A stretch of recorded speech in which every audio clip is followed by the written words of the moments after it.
Hi everyone. Today we are going to start with another chapter of class 12th English, and which is Lost Spring. If you can see, there is one line written here, stories of stolen childhood. So, you know, it's written stories of stolen and it is written lost. So there are two words given here, lost and stolen. So the first thought that should come into your mind is, how can childhood be lost or stolen? So this story, basically, the chapter that we are going to read now or understand is going to be on two different characters who have lost their childhood in working, right? They could never enjoy their childhood. They could never enjoy the time. Like, suppose if I talk about students of grade 6, 7th, 8th, they go to the school and they attend the classes and they, spend their time.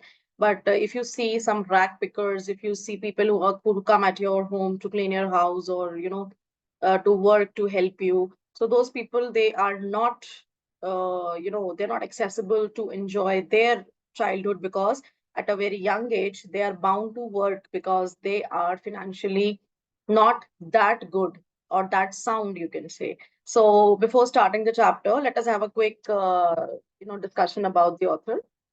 So Anise was born in Rourkela and spent her childhood and adolescence in Hyderabad. She received her education in Hyderabad and in the United States of America. Her parents were both writers.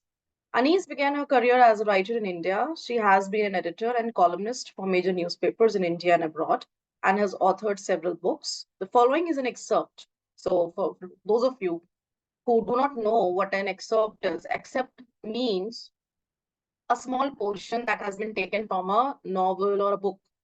We cannot display the complete novel or story anywhere. So if you have taken a small portion of a big novel or a big covered story or a book, then that is called an excerpt. So this Lost Spring is an excerpt from the book, complete book, Lost Spring, Stories of Stolen Childhood. So you can say that it is a little portion. Two characters have been demonstrated here. Here she analyzes the grinding poverty and traditions which condemn these children to a life of exploitation. Now, what does these two lines mean? So you can say this is basically the theme of the chapter. Grinding poverty means poverty that is never ending. Okay, so she says that she's going to show you the reason कि ऐसा क्यों होता है कि कुछ जगह पे जो पॉवर्टी होती है वो कभी खत्म ही नहीं होती, वो हमेशा वैसी रहती है। वो वो लोग और वो एरिया हमेशा जो है गरीब रहेंगे, पॉवर्टी ड्रिवन रहेंगे। और कंडेम का मतलब होता है डिसअप्रूव या फिर किसी चीज को अप्रूव ना करना है, किसी चीज को एक्सेप्ट ना करना। तो वो एनालाइज करेगी, आपको करवाएगी, जो राइटर है वो आपको स्टोरीज पढ़कर कहीं ना कहीं ये दिखाना चाहती है कि ऐसा क्या रीजन है, ऐसे क्या कस्टम और ट्रेडिशन है, ऐसा क्या उन लोगों का रहने का तरीका है जिसकी वजह से उनकी जो पॉवर्टी है एरिया में वो कभी खत्म नहीं होती, वो पास ऑन होती जाती है जनरेशन टू जनरेशन, राइट। और बच्चे जो है एक्सप्लॉइट होते जा रहे हैं। वो बच्चे क्यों नहीं पढ़ते, वो बच्चे किसी अच्छे एरिया में अपना क्यों नहीं डेवलपमेंट करते। We will start with these expressions. So looking for is searching, ये तो बहुत इजी है। आप किसी भी चीज के लिए कहते हो कि I am looking for, that means you are searching. slog their daylight hours means when they work continuously, मतलब लगातार काम करना, इतना काम करना कि आप थक जाओ, है ना। slog your daylight hour means आप पूरे दिन काम कर रहे हो। रूफ ओवर हिज हेड का मतलब है शेड होना, मतलब किसी घर में वो रह रहा है ना। हो सकता है वो एक हट ही हो सकता है कि वो बहुत ही छोटे एलिमेंट से यूज करी हुई चीज हो, but roof over his head मतलब आपके ऊपर कोई शेड होना, आप किसी जगह पे रह रहे हो। परपेचुअल स्टेट ऑफ पॉवर्टी का मतलब यहाँ पे होता है ऐसे ट्रेडिशन या कस्टम जो उनको पॉवर्टी से दूर नहीं करने दे रहे। अब कई जगह ऐसा होता है कि आप कहीं विलेजेस में जाओगे और अगर आप उनसे ये कहना चाहोगे कि नहीं, आप अपने बच्चों को क्यों किसी के घर पे सफाई करने भेज रहे हो या क्यों किसी बच्चे को कूड़ा उठाने के लिए भेज रहे हो, उसको स्कूल भेजो। तो वो पेरेंट्स बोलते हैं कि नहीं भाई, हमारे तो पहले से ये चलता आ रहा है कि बच्चों को यही काम करना है और इसी तरीके से उनकी जो है पैसा मिलेगा उनको। मतलब कुछ लोगों के दिमाग में ये होता है कि बच्चे पढ़ाई करें, उससे बहुत बेटर है कि अर्ली एज में बच्चों को काम पे लगा दो और बच्चे पैसे कमाएंगे तो घर में एक्स्ट्रा इनकम आएगी। तो कुछ ऐसे लोग और ऐसे ट्रेडिशंस होते हैं जो कभी भी लोगों को पॉवर्टी से निकलने नहीं देते। तो परपेचुअल स्टेट का मतलब होता है एक ऐसे ट्रेडिशन या कुछ भी रीजन जिनकी वजह से पॉवर्टी खत्म नहीं हो रही है। डार्क हट मीन्स, आप पहले दो वर्ड से देख सकते हो, एक तो डार्क और एक हट। That means houses without light. It could be हट ऑल्सो, जहाँ पे लाइट नहीं है, मतलब डार्क रहने वाले घर जहाँ पे अंधेरा ज्यादा होता है। Impose the baggage on the child, मतलब चाइल्ड लेबर एक तरीके से आप कर सकते हो, कि जो वो अपना काम नहीं कर पाए अपनी लाइफ में, कुछ पेरेंट्स वो अपने बच्चों पे उस चीज को इम्पोज करते हैं कि भाई अब तुम ये चीज करो, जबरदस्ती काम करो, जबरदस्ती पैसा कमाओ। अब इस स्टोरी की स्टार्टिंग एक लाइन से होती है, sometimes I find a rupee in the garbage. मतलब यहाँ पे कोई, आप समझ सकते हो कि कोई बच्चा है और वो कूड़ा उठा रहा है, और उस कूड़े में से कभी कभी उसे 1-2 रुपए के कॉइन्स भी मिल जाते हैं। Why do you do this? I asked Sahib, whom I encounter every morning, scrounging for gold in the garbage dump of my neighborhood. अब यहाँ पे I जो है वो यहाँ पे नरेटर है, ठीक है। अब नरेटर यहाँ पे क्या बोल रही है कि एक बच्चा है साहिब, मैं जब भी सुबह उठती हूँ मैं उसको देख रही होती हूँ कि वो अपने उस कूड़े में, जहां भी वो कूड़ा उठाने आता है, उसको वो बहुत ज्यादा कुछ ना कुछ ढूंढ रहा होता है, उसमें कुछ ना कुछ सर्च कर रहा होता है। अब यहाँ पे कुछ वर्ड्स हैं जो आपको पता होने चाहिए। एनकाउंटर का मतलब होता है मीट, मतलब जितनी सुबह उसका आमना सामना होता है नरेटर का और साहिब का। स्क्राउंजिंग का मतलब होता है टू सर्च, मतलब वो छानबीन करता है, उसमें से निकालता है। और यहाँ पे एक बहुत इंपॉर्टेंट लाइन दी गई है, गोल्ड इन द गार्बेज। तो ये गोल्ड इन द गार्बेज का मतलब ये नहीं है कि वो रियल गोल्ड को ढूंढ रहा है। गोल्ड इन द गार्बेज का मतलब है वो कोई वैल्यूएबल चीज उसमें से ढूंढता है। जैसे मैंने अभी आपको बताया कि कई बार उसको 1-2 रुपए के सिक्के भी उसमें से मिल जाते हैं।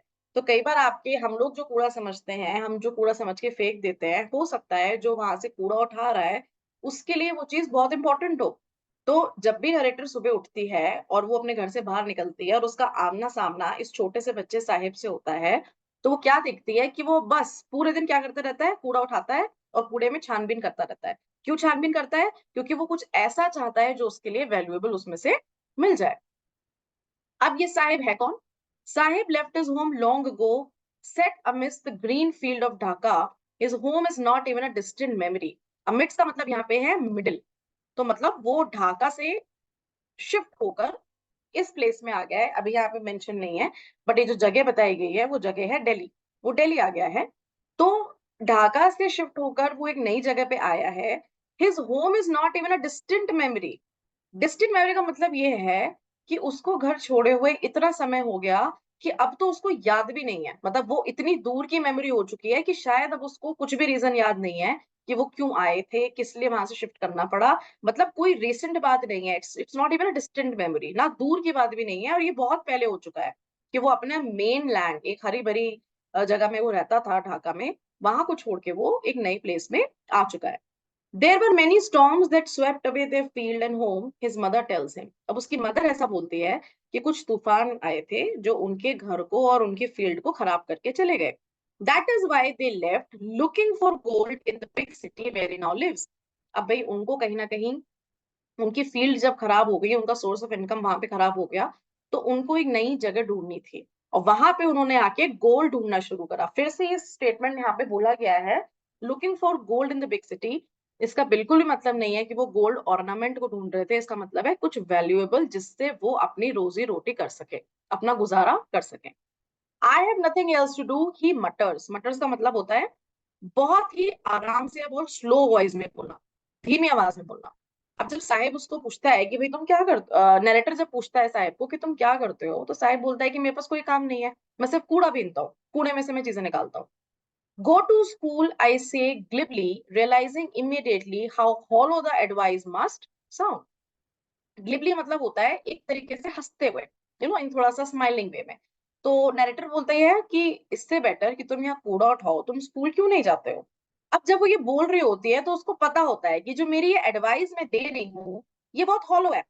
हॉलो क्यों है? मतलब किसी काम की नहीं है। इस एडवाइस में कोई स्ट्रेंथ नहीं है, कोई वजन नहीं है। क्योंकि अगर आपके घर में कोई काम करने वाला आता है और उसकी आदत बन गई है काम करके पैसा कमाने की, तो वो स्कूल नहीं जाना चाहेगा, उसको इजी मनी मिल रही है। तो जब नरेटर उस बच्चे को बोल रही थी कि ये तुम रोज सुबह उठ के इतनी मेहनत करते हो, इससे अच्छा तुम स्कूल चले जाओ, पढ़ाई करो, कोई पोजीशन पे आ जाओ, कोई डिग्निटरी बन जाओ और तब अच्छे से पैसे कमा लो। तो जब वो ये बोल रही थी उसको पता था कि ये जो मैं बोल रही हूँ ये एक हॉलो एडवाइस है, वो उसको बिल्कुल भी ध्यान से नहीं सुनेगा, ना ही वो मानेगा। अब यहाँ पे इन रिटर्न साहिब क्या बोलता है, there is no school in my neighbourhood, when they build one I will go. तो साहिब कहता है कि स्कूल जाने के लिए स्कूल होना भी तो चाहिए। मेरे एनवायरनमेंट में, मेरे सराउंडिंग में कोई स्कूल ही नहीं है, तो मैं स्कूल कैसे जाऊंगा?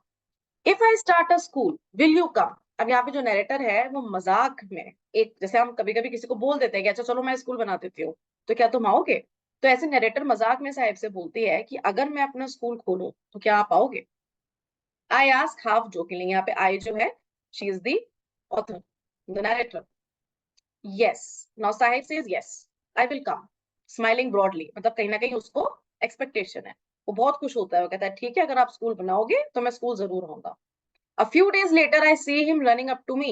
Is your school ready? अब क्या होता है कि यहाँ पे नरेटर तो मजाक मजाक में बोल देती है, लेकिन यहाँ पे जो मेन चीज होती है दैट हैपेंस इज कि नरेटर जो होता है वो तो मजाक में बोल देती है, लेकिन साहिब जो है वो बहुत इंपॉर्टेंट तरीके से उसको लेता है और बोलता है कि क्या तुम्हारा स्कूल बन गया? It takes longer to build a school. I say, embarrassed at having made a promise that was not meant. But promises like mine around in every corner of the bleak world. अब वो बोलती है कि इतनी जल्दी तो school नहीं बन सकता, और वो एम्बेरस भी होती है। वो एम्बेरस क्यों होती है? क्योंकि उसको लगता है कहीं ना कहीं ना चाहते हुए भी उसने उस बच्चे के दिमाग में एक होप को जगा दिया, और वो ऐसी होप थी जिसको वो पूरा नहीं कर सकती है। तो वो बोलती है कि इतनी जल्दी तो स्कूल बन नहीं सकता। और जब वो ये बात बोलती है तो उसको एक गिल्ट भी होती है कि उसने एक फेक प्रॉमिस करा। बट फिर एक यहाँ पे बहुत लाइन दी गई है important, but promise like mine abound, abound मतलब होता है प्लेंटी, बहुत ज्यादा क्वांटिटी में। अबाउंड का मतलब है plenty, corner of the bleak world, bleak का मतलब आप कह सकते हो जो चीज अच्छी नहीं होती है। तो वो बोलती है कि मेरे तरह के जो फेक प्रोमिसेस हैं वो तो हर किसी की लाइफ में बहुत लोग कर रहे हैं, मतलब वो कहती है कि मैं अकेली नहीं हूँ जो इस तरह की फेक प्रोमिसेस को बोल रही हूँ।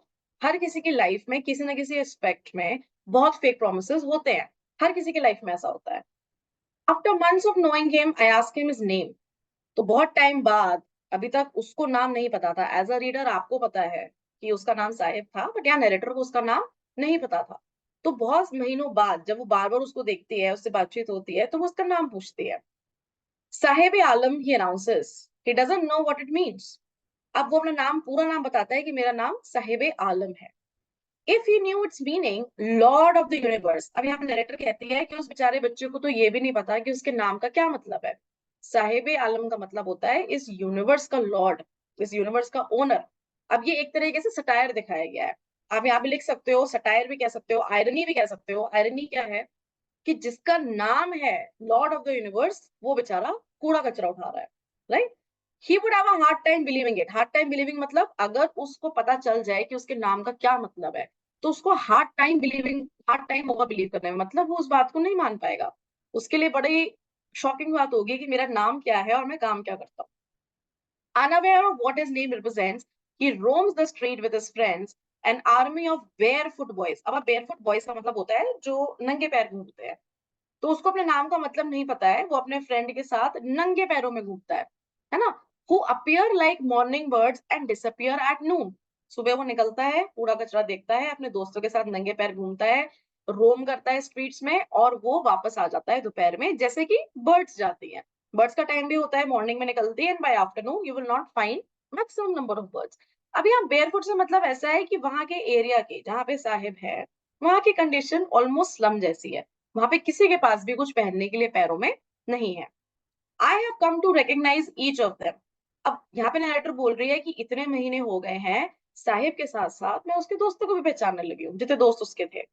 वाई आरंट यू वेयरिंग चप्पल? अब एक बड़ा नेचुरल सा क्वेश्चन आया नरेटर के दिमाग में कि आपने पैरों में कुछ क्यों नहीं पहना है? Why you are not wearing chappals? My mother did not bring them down from the shelf. अब यहाँ पे आप ये लाइन देखो, वो क्या रीजन देता है कि मेरे घर पे एक शेल्फ है, मेरे शेल्फ में चप्पल्स रखी हुई थी, मेरी मदर ने शेल्फ से नहीं उतारी, तो मैं नंगे पैर आ गया। अब हो सकता है कि ये रीजन हो, और हो सकता है कि वो थोड़ा सा एम्बैरेस्ड है ये बताने में कि उसके पास चप्पल है ही नहीं। He doesn't even own a pair of slipper. तो शायद वो इस बात को छिपाने के लिए एक रीजन दे देता है कि शायद मेरी शेल्फ पे पड़ी हुई थी, मेरी मदर ने नहीं उठाई, तो मैं नंगे पैर आ गया। Even if she did, he will throw them off, adds another who is wearing shoes that do not match. अब यहाँ पे एक और बच्चा है, another child, जो कि शूज पहना हुआ है और उसके शूज भी मिसमैच है, मतलब उसने कहीं कूड़े से या किसी ने फेंक दिए होंगे शूज, उसने दो डिफरेंट शूज अपने पैरों में पहन लिए, और वो क्या बोलता है कि अगर इसकी मदर शेल्फ से उतार भी देती तो भी ये उनको फेंक देता, ये नंगे पैरी घूमता। When I comment on it, he shuffles his feet and says nothing. Shuffle का मतलब यहाँ पे होता है, आप जब अपने लेग्स को मूव करते हो विदाउट लिफ्टिंग द ग्राउंड, है ना, हल्के हल्के करके, मतलब किसी को पता ना लगे, तो जब वो कुछ बात कर रही होती है, उसके शूज को ऑब्जर्व कर रही होती है, तो वो बच्चा थोड़ा और एम्बैरेस हो जाता है कि कहीं ये मेरे शूज तो नहीं देख रही, तो वो अपने पैरों को स्लाइटली शफल करता है और कुछ नहीं बोलता। I want shoes, says a third boy who has never owned a pair in his life. अब यहाँ पे एक तो साहिब है जो किसी ने कुछ, जिसने पैरों में कुछ पहना ही नहीं है। दूसरा एक बच्चा है जिसने शूज पहने हैं लेकिन वो मिसमैच है। अब थर्ड बच्चा है, वो बच्चा है जिसने आज तक कभी शूज देखे ही नहीं है, पहने ही नहीं है, मतलब देखे होंगे दूसरों को पहने हुए लेकिन उसने कभी भी शूज नहीं खरीदे। तो वो अपनी एक विश बताता है कि मुझे एक पेयर ऑफ शूज चाहिए। Traveling across the country, I have seen children walking barefoot in cities on village road. It is not lack of money, but a tradition, a tradition to stay barefoot is one explanation. I wonder if this is only an excuse to explain away a perpetual state of poverty. अब वो कहती है कि मैंने, ऐसा नहीं है कि मैं इधर ही देख रही हूँ बच्चों को बेयरफुट चलते हुए, मैंने इससे पहले भी कई बच्चों को बेयरफुट चलते हुए देखा है, लेकिन ये जरूरी नहीं है कि पैसों की कमी की वजह से ही हो, इनका एक ट्रेडिशन भी है। जब मैं स्टार्टिंग में आपको कुछ फ्रेजेस पढ़ा रही थी तो मैंने आपको बोला था कि कुछ जगह में ऐसे ट्रेडिशंस होते हैं जो बच्चों को गरीब बना के रखना ही चाहते हैं, उनको नंगे पैर घूमना ही है, ये उनका ट्रेडिशन है।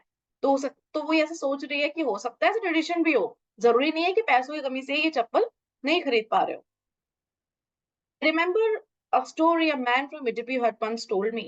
As a young boy, he would go to school past an old temple where his father was a priest. He would stop briefly at the temple and pray for a pair of shoes. अब वो यहाँ उडुपी की एक story बताती है कि एक बच्चा था जिसका फादर प्रीस्ट था, ठीक है, एक टेम्पल में प्रीस्ट था। तो जब भी वो अपने स्कूल जाता था, ठीक है, एक स्कूल है और यहाँ पे टेम्पल है और ये उसका घर है, दिस इज हिज होम। तो जब भी स्कूल जाता था उसको टेम्पल से होते हुए स्कूल जाना होता था, तो जब भी वो टेम्पल से होते हुए जाता था वो उस पॉइंट पे रुकता था और टेम्पल पे सिर्फ क्या प्रेयर करता था कि काश मुझे एक पेयर ऑफ शूज मिल जाए। अब हम ऐसे एग्जाम्पल्स पढ़ रहे हैं तो उससे आप समझ सकते हो कि कितनी बुरी पॉवर्टी, कितना बुरा स्टेट उनका है, स्टेज ऑफ पॉवर्टी, कि उनके पास पहनने के लिए पैरों में भी कुछ नहीं है। 30 years later, I visited his town and the temple, which was now drowned in an air of desolation. Drowned in an air, अब इस लाइन को थोड़ा समझते हैं। Drowned in an air of desolation. अब 30 इयर्स बाद वो नरेटर जो है फिर से उसी उडुपी टाउन में जाती है और वो क्या देखती है कि वहां पे अब सब चीजें खत्म हो चुकी हैं। डेजोलेशन का मतलब होता है एम्प्टी। वो जगह डूबी नहीं है, डाउन का मतलब अभी डूबने से नहीं है, बट अब उस जगह में पूरी तरीके से क्या भर चुका है, एक एम्प्टीनेस, चीजें वहां पे खत्म होती जा रही हैं। In the backyard where lived the new priest, there were red and white plastic chairs. A young boy dressed in a grey uniform, wearing socks and shoes, arrived panting and threw his school bag on a folding bed. Looking at the boy, I remembered the prayer another boy had made to the goddess when he had finally got a pair of shoes. Let me never lose them. The goddess had granted his prayer. Young boys like the son of the priest now wear shoes, but many others like the rag pickers in my neighborhood remain shoeless. अब वो क्या बोल रही है कि बहुत साल पहले उसने एक बच्चे को एक विश मांगते हुए देखा था शूज की, और आज एक नया प्रीस्ट वहां पे है, उसका बच्चा भी शूज पहन के आ रहा है। तो वो क्या बोल रही है, कहीं ना कहीं टाइम के साथ क्या बदला है, शायद गॉडेस ने बच्चे की विश सुन ली। अब वो जो नया प्रीस्ट है उसके बच्चे के पैरों में शूज है, तो वो बहुत खुश होती है ये चीज देख के। लेकिन अभी भी वो बोल रही है कि बहुत से बच्चे ऐसे हैं जो रैग पिकर्स हैं, मतलब जो कूड़ा उठाते हैं, रैग का मतलब होता है कूड़ा, तो जो कूड़ा उठाते हैं वो अभी भी शूलेस है, उनके पास पहनने के लिए कुछ नहीं है। My acquaintance with the barefoot ragpicker leads me to Simapuri, a place on the periphery of Delhi, yet miles away for it, metamorphically. अब यहाँ पे मेटाफोर का मीनिंग यहाँ पे सिर्फ ये है, सिग्निफिकेंटली आप कह सकते हो या एक अलग तरीके से। एक्वेटेंस का मतलब है कि उसने जब जान पहचान हुई उसकी ऐसे लोगों से जिनके पास शूज नहीं है, तो वो थोड़ी सी क्यूरियस हुई और इसी बातचीत में, इसी ऑब्जर्वेशन में वो सीमापुरी जाती है जो दिल्ली के आउटर साइड पे पड़ता है।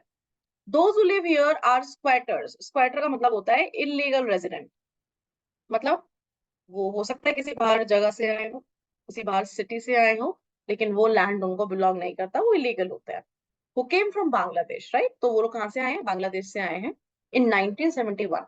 Sahib family is among them. तो साहिब जो है वो सीमापुरी में ही रहता है, और सीमापुरी के में जो लोग हैं वो 1971 में बांग्लादेश से आ गए थे। Seemapuri was then a wilderness. It still is, but it is no longer empty. In structures of mud with roofs of tin and tarpaulin, devoid of sewage, drainage or running water, live 10,000 backpacker. Devoid का मतलब होता है किसी चीज की कमी होना, devoid मतलब लैक ऑफ, है ना? तो ना वहाँ सीवेज है, ठीक है, ना वहाँ ड्रेनेज है, वहां पे मिट्टी के घर बने हुए हैं, टिन के घर बने हुए हैं, और इतनी बुरी कंडीशन में भी वहां पे 10,000 बैकपैकर रहते हैं। They have lived here for more than 30 years without an identity, without permit, but with ration card that get their names on voter list and enable them to buy grain. अब वो क्या कह रहे हैं कि उनके पास कोई आइडेंटिटी कार्ड नहीं है, उनकी कोई पहचान नहीं है, कुछ नहीं पता ये लोग कहाँ से आए हैं, बांग्लादेश में भी कहाँ रहते थे, क्या इनका रिलीजन है, कितने इनके एंसेस्टर यहाँ पे रहे हैं नहीं रहे हैं, इनके बारे में कुछ नहीं पता है। ये बस एक चीज पोजेस करते हैं जो कि इनका है, राशन कार्ड, और उस राशन कार्ड से ये अपना राशन जो है लेते हैं। Food is more important for survival than identity, और बिल्कुल सही बात है, उनके हिसाब से सर्वाइवल के लिए उनको आइडेंटिटी कार्ड की जरूरत नहीं है, बट उन्हें खाने की जरूरत है, मतलब राशन कार्ड, जिससे वो अपना खाना अरेंज करते हैं। If at the end of the day we can feed our families and go to bed without an aching stomach, we would rather live here than in the field that gave us no grain. अब वो यहाँ पे ये बोल रहा है साहिब कि आप एक बात बताओ, जब मैं ढाका में था, बांग्लादेश में था, तो वहां पे तूफान आया, उन्होंने हमारी फील्ड खराब कर दी, हमारे पास कोई ग्रेन्स नहीं बचे, हमारे पास कोई सर्वाइवल वहां पे नहीं बचा। अब यहाँ की बात करते हैं दिल्ली सीमा दिल्ली सीमापुरी की। तो यहाँ पे उसको क्या मिल रहा है? इस राशन कार्ड के थ्रू फूड मिल रहा है, ग्रेन मिल रही है उसको। तो वो ये कहता है कि अगर दिन खत्म होने पर हम अपना पेट भर पा रहे हैं विदाउट एन एकिंग स्टमक, मतलब हमारा भूख से पेट दर्द नहीं कर रहा, हम चैन से खाना खा के सो रहे हैं, तो हम यहाँ तो और रहना चाहेंगे, हम 10-12 साल और रहेंगे, 15-20 साल और रहेंगे, हम वापस ढाका क्यों जाएंगे? Says a group of women in tattered saris when I asked them why they left their beautiful land of green field and river. तो ये आंसर दिया गया था उन कुछ फीमेल्स के थ्रू, जिनसे जब पूछा गया कि आप यहाँ पे क्यों आए। Whenever they find food, they pitch their tent that become transit homes. तो pitch का मतलब यहाँ पे होता है make. तो जहां उन्हें खाना दिखता है, जहां उन्हें ग्रेन दिखते हैं, वो क्या करते हैं? टेंट बनाते हैं, और टेंट बना के वो उनके कौन से होम हो जाते हैं? Transit home.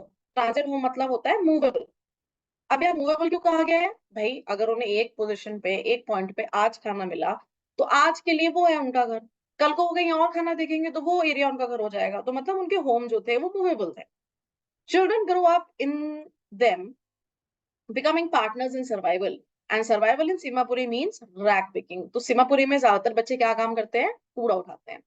And through the years it has acquired the proportions of a fine art. Garbage to them is gold. Garbage to them is gold मतलब अब पूरा उनके लिए बहुत इंपॉर्टेंट है।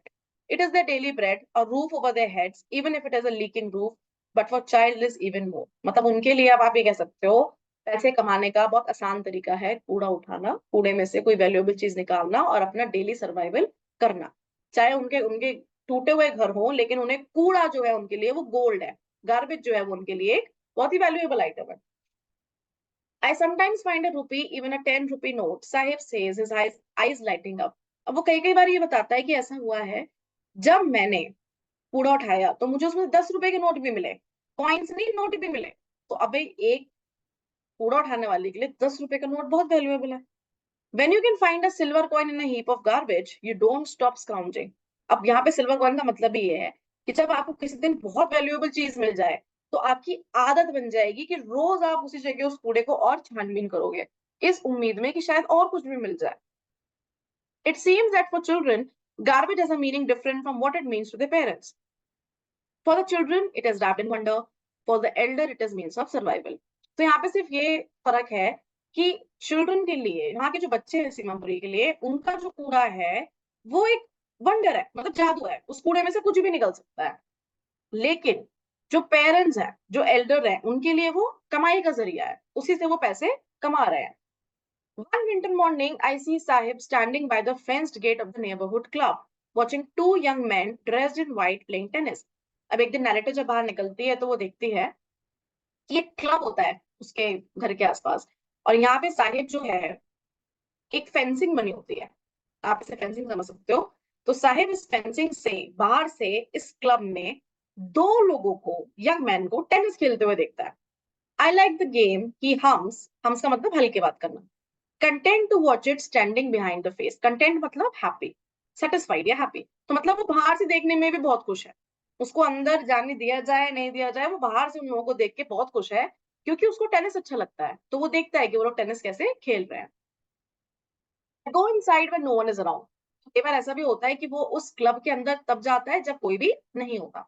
The gatekeeper let me use the swing, तो वहां का गेट कीपर जो है वो थोड़ा सा काइंड है। यहाँ पे आप देख सकते हो कि गेट कीपर की क्वालिटी आप निकाल सकते हो कि गेट कीपर जो है वो एक रैक पिकर को, कूड़ा उठाने वाले को, उस क्लब के अंदर जाने देता है।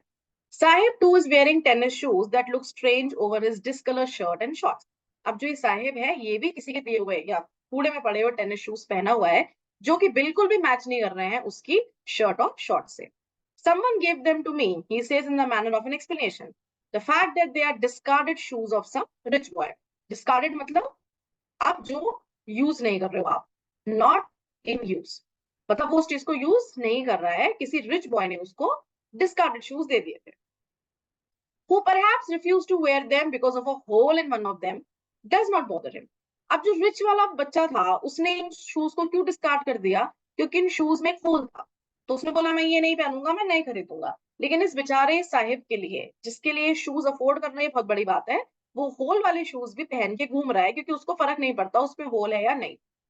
For one who has walked barefoot, even shoes with a hole is a dream. सही बात है, जिस बच्चे के पास कुछ नहीं था उसके लिए तो एक होल वाला शूज भी एक सपना जैसा है। But the game he is watching so intently is out of his reach, intently मतलब इंटरेस्ट से। पर अब शूज तो वो अफोर्ड कर सकता है, बट वहां जाके टेबल टेनिस वो नहीं खेल सकता, वो उसकी कैपेसिटी से, वो उसकी रीच से बहुत बड़ी चीज है। This morning Saheb is on his way to the milk booth, in his hand is a steel canister. I now work in a tea stall down the road.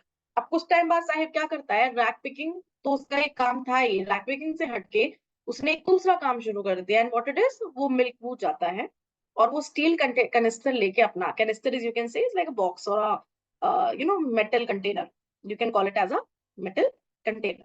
अब वहां पे क्या कर रहा है साहेब, वो एक मेटल कंटेनर लेके स्टॉल पे जाता है। I now work in a tea stall down the road, he says, pointing in the distance. I am paid 800 rupees and all my meal. तो उसको उस मिल्क बूथ में काम करने के कितने पैसे मिल रहे हैं?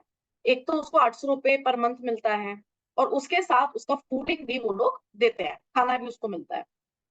Does he like the job, I ask. अब यहाँ पे नरेटर ने पूछा कि भाई तुम रैक पिकिंग करते थे, उससे तो जॉब अच्छी है, तुम्हें 800 रुपए महीने के मिल ही रहे हैं, तो क्या तुम इस जॉब को पसंद करते हो? His face I see has lost the carefree look. अब यहाँ बहुत इंपॉर्टेंट एक चीज समझने की है। जब वो रैक पिकिंग करता था तो वो अपने खुद का मालिक था, वो जिस एरिया में जाना चाहे, जितने बजे जाना चाहे वो जा सकता है। फॉर एग्जाम्पल, किसी दिन वो लेट उठता है, 10 बजे उठता है, तो वो 10 बजे कूड़ा उठाने चला जाएगा। कभी वो शाम को जाना चाहे, वो अपने दोस्तों के साथ जाना चाहे, वो कुछ भी पहन के जाना चाहे, वो एक दिन ना भी जाए, छुट्टी ले ले, तो तब क्या था कि वो अपना खुद का मास्टर था। बट अब क्योंकि वो किसी और के अंडर काम कर रहा है, तो उसका जो केयर फी लुक था वो चला गया, क्योंकि अब कुछ रेस्ट्रिक्शंस उस पर लग गई हैं। अब वो वैसे ही काम करेगा जैसे मिल्क बूथ का ओनर उसको बोलेगा, है ना। The steel canister seems heavier than the plastic bag he would carry so lightly over his shoulder. इसके दो मतलब है यहाँ पे। एक तो देखो, जो स्टील कैनिस्टर है वो नेचुरली प्लास्टिक बैग से भारी होगा अगर हम वेट की बात करें, लेकिन अब यहाँ वेट से मतलब क्या है कि एक बोझ बन गया है। जो प्लास्टिक बैग था वो उसके लिए बोझ नहीं था, क्योंकि वो एंजॉय करता था उस काम को, कहीं भी चला जाता था। बट अभी जो स्टील कैनिस्टर है, इसने उसको एक जिम्मेदारी में, एक बोझ में डाल दिया है कि भाई अब उसको वो करना है जो उसका मास्टर उसको बोलेगा। The canister belongs to the man who owns the tea shop. Sahib is no longer his own master. अभी कैनिस्टर किसका है? कैनिस्टर भी उसका नहीं है, ये मेटल कंटेनर भी मिल्क शॉप ओनर के, उन बूथ के ओनर का है। तो अब साहिब जो है वो अपना मास्टर नहीं रहा, अब वो किसके अंदर काम कर रहा है? He is working under somebody. तो ये एक साहिब की स्टोरी थी, जो एक रैक पिकर था, ढाका बांग्लादेश से दिल्ली आया था, सीमापुरी जो कि दिल्ली के आउटर में है, और कैसे उसने अपनी जॉब चेंज करी और कैसे उसके लोकल एरिया में बच्चे रहते थे। This is a very small part of it. Now, in the next video, next part, we are going to read about a child whose name is Mukesh, and his story is almost similar. फर्क ये है कि वो एक bangle industry में काम करता था. So stay tuned toward the next video. I hope that this was clear. Keep sharing and keep subscribing, and most important, keep liking. Thank you.